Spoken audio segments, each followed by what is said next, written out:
আমি 16 ডিসেম্বরকে বিজয় দিবস মানি না।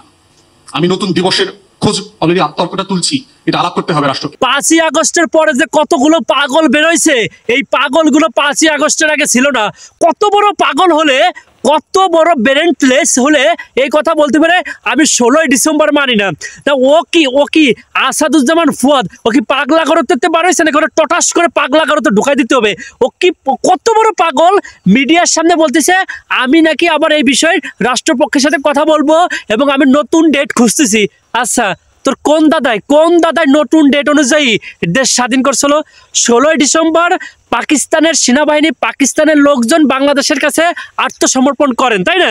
এখন তুই দালাল এসে বলতেছিস আমি নতুন ডেট খুঁজতেছি।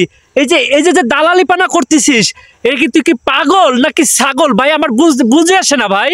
ওর বাবা নাকি মুক্তিযোদ্ধা ছিল, তার বাবার প্রতি আমার অজস্র সালাম, কিন্তু আমার এতটুকু ভাবতে অবাক লাগতেছে একজন মুক্তিযোদ্ধার সন্তান হয়ে কিভাবে এভাবে ব্রেনলেস অর্থাৎ মানে জ্ঞানহীন কথাবার্তা বলে। ছাগলে কোথাকার, তোর বাবাকে গালি দেওয়া যাবে না ভাই। তুই তো মুক্তিযোদ্ধার সন্তান, তোর বাবা একজন মুক্তিযোদ্ধা, দেশের রত্ন, তার অবদানে দেশটা স্বাধীন হয়েছে, কিন্তু তার রক্তে তার ইসে যে এরকম একটা নাফারমান, এরকম একটা পুলা জন্ম হয়েছে এটা তো জানা ছিল না ভাই।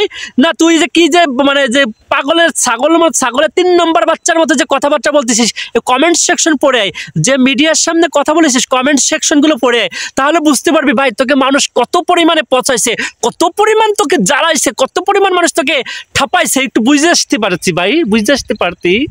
অতি বিলম্বে একে রাষ্ট্রদ্রোহী মামলা দেওয়া, ওকে রাষ্ট্রের বিপক্ষে কথা বলতেছে, রাষ্ট্রের এগেনস্টে কথা বলতেছে, যে 16ই ডিসেম্বর কোনো দেশের না, মানে কোনো দলের না, কোনো রাজনৈতিক দলের না, কোনো ব্যক্তিবর্গের না।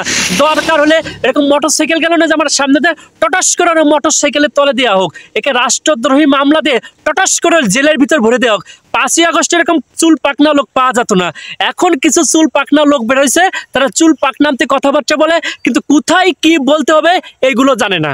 আর এই যে হুটহাট করে এক একটা কথাবার্তা বলে, আর আমাদের মিডিয়ার ভাইয়েরাও আছে, তারা গিয়ে এদের কথাগুলো মানে রেকর্ড করে। এইসব পাগল ছাগলটা তোরা থাপড়াতে পারিস না? এইসব পাগল ছাগল কেন আমাদের সামনে পড়ে না? এইসব পাগল ছাগল একটা কথা বলে আর মানে ভাইরাল তো হচ্ছে, পাশাপাশি মিডিয়ার সামনে এসে নিজেকে লোক পরিচিত করতেছে, কিন্তু এরা যে দেশের ক্ষতি করতেছে, দেশের সাধারণ মানুষের ক্ষতি করতেছে, দেশের সাধারণ জনগণের মানুষের ভাবমূর্তি নষ্ট করতেছে, সরকারের ভাবমূর্তি নষ্ট করতেছে, বর্তমান সরকারে যে যারা আছে তাদের ভাবমূর্তি নষ্ট করতেছে। এই সকল ছাগল মার্কা কথার জন্য বর্তমান সরকারের মানে ভাবমূর্তি নষ্ট হয়, ভাবে যে সরকারের দ্বারা এই সকল কিছু হচ্ছে। 16ই ডিসেম্বর হচ্ছে দেশের আপমার জনতার, 16ই ডিসেম্বর হচ্ছে প্রত্যেকটা রাজনৈতিক দলের, 16ই ডিসেম্বর হচ্ছে বৃদ্ধা থেকে শুরু করে ছোট বাচ্চা প্রত্যেকের। আর এই 16ই ডিসেম্বরের ডেট নাকি চেঞ্জ করবে? কত বড় ছাগল হলে এই কথা বলতে পারে ভাই? না না, এই সকল ছাগল মার্কা হাল চাষ মার্কা লোক দিয়ে কোনো কিছু ভবিষ্যতে ভালো কিছু আশা করা যায় না। এদের উঠতি বসতে ঠাপাইতে হবে, তাহলে এরা সুবিধা হবে, সুজা।